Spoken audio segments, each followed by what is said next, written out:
ਦਵਾਂਗੇ ਇਹਨਾਂ ਨੂੰ ਕੀ ਹੋ ਗਿਆ ਭਾਈ ਲੈ ਲੈ ਹਾਂ 10 ਦੀ ਗੱਲ ਕਰਨੀ ਕੋਈ ਸਾਹਿਬ ਲੈ ਕੇ ਆਇਓ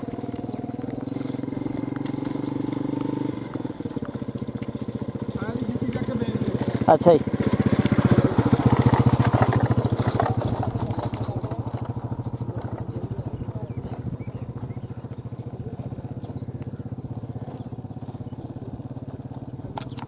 ਗੱਲ ਸੁਣ ਲੈ ਜੇ ਬੰਦਾ ਉਹ ਆਇਆ ਨਾ ਜਿਹੜਾ ਤੁਹਾਡੇ ਤੇ ਚੱਕ ਨਹੀਂ ਹੋਣਾ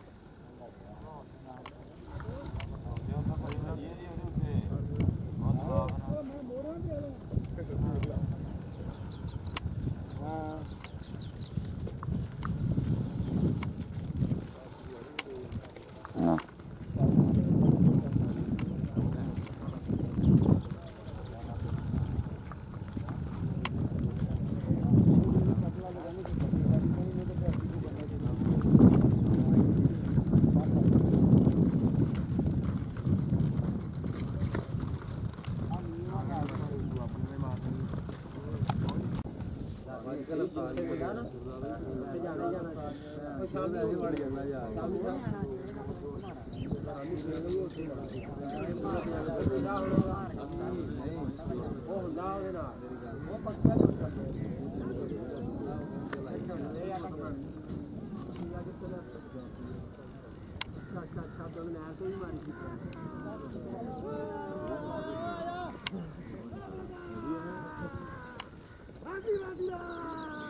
Hati raja raja,